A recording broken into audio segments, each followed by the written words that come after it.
तो चलिए देखते हैं कि सिग्निफिकेंट फिगर्स को डिटरमाइन करने के लिए हमारे पास कौन-कौन से रूल्स होते हैं।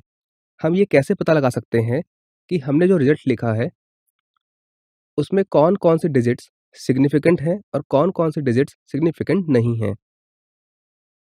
इसकी हेल्प से हम ये पता लगा सकते हैं कि हमारे रिजल्ट में कितनी फिगर्स या कितनी डिजिट्स सिग्निफिकेंट हैं। तो इसके लिए जो फर्स्ट रूल है, उसके according all non zero digits are significant.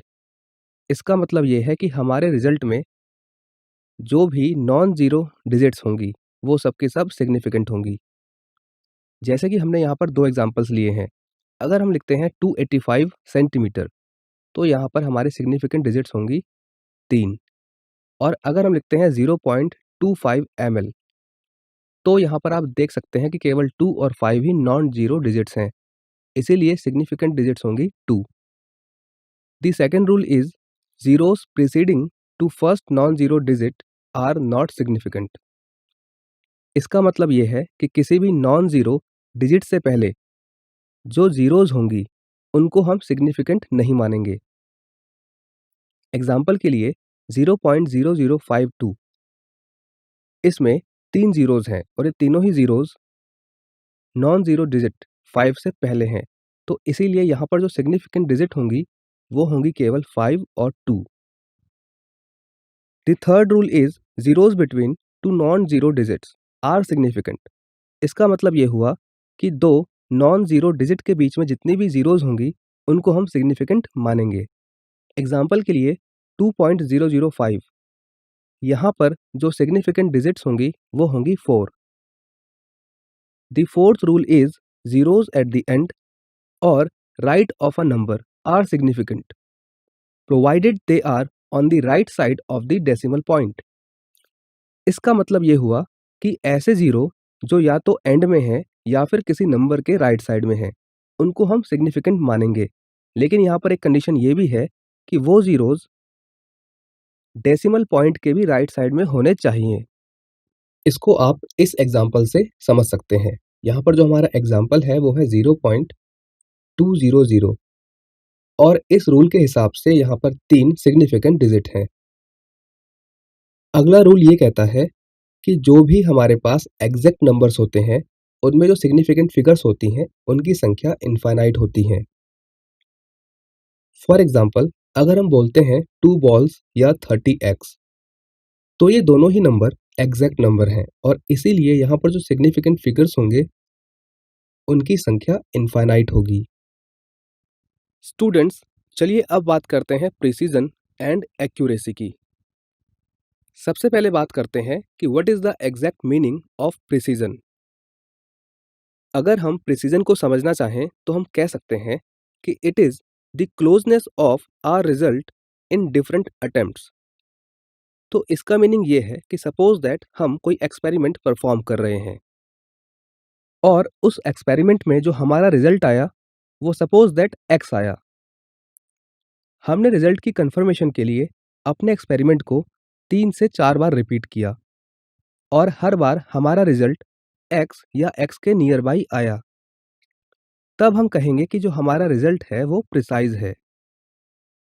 चलिए अब समझते हैं कि what is the meaning of accuracy.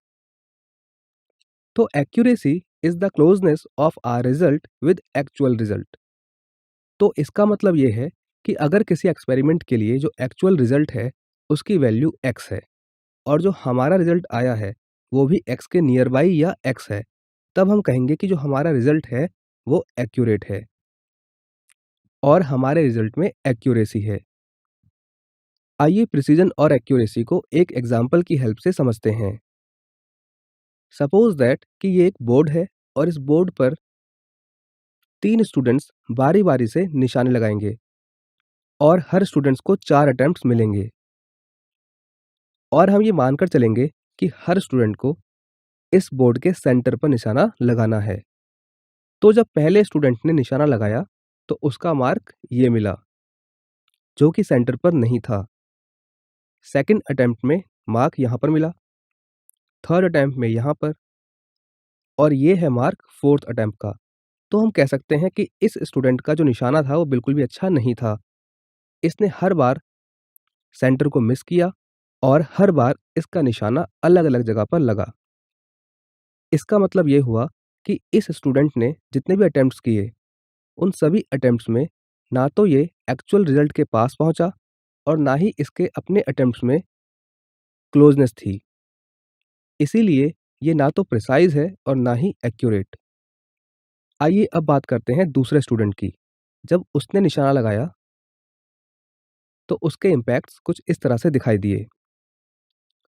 यहाँ पर हम देख सकते हैं कि इस स्टूडेंट्स के जो अटेम्प्ट्स हैं, उनमें जो इसने हर बार निशाना लगाया है, वो सेंटर से तो दूर है, लेकिन हर बार इसके जो अटेम्प्ट्स थे, उनमें क्लोजनेस है। इसीलिए हम कह सकते हैं कि ये प्रिसाइज तो है, बट एक्यूरेट नहीं है, क्योंकि एक्यूरेसी के लिए इसके जो इम्पैक्ट्स थे, उनको एक्चुअल जो सेंटर है, उसके नियर बाई होना चाहिए था। चलिए अब बात करते हैं तीसरे स्टूडेंट की। जब तीसरे स्टूडेंट ने अटेम्प्ट किया, तो कुछ इस प्रकार से उसके मार्क हमें दिखाई दिए। यहाँ पर हम कह सकते हैं कि तीसरे स्टूडेंट ने जब 4 अटेम्प्ट्स किए और चारों बार निशाना लगाया, तो उसका निशाना सेंटर पे भी था और चारों अटेम्प्ट्स में क्लोजनेस भी थी। इसीलिए ये प्रिसाइज भी है और एक्यूरेट भी है। तो स्टूडेंट्स, आई होप अब आप समझ चुके हैं कि हमारे एक्सपेरिमेंटल रिजल्ट में प्रिसीजन और एक्यूरेसी क्या होते हैं। हम ये बता सकते हैं कि हमारा रिजल्ट प्रिसाइज है या एक्यूरेट है, या वो प्रिसाइज और एक्यूरेट दोनों है।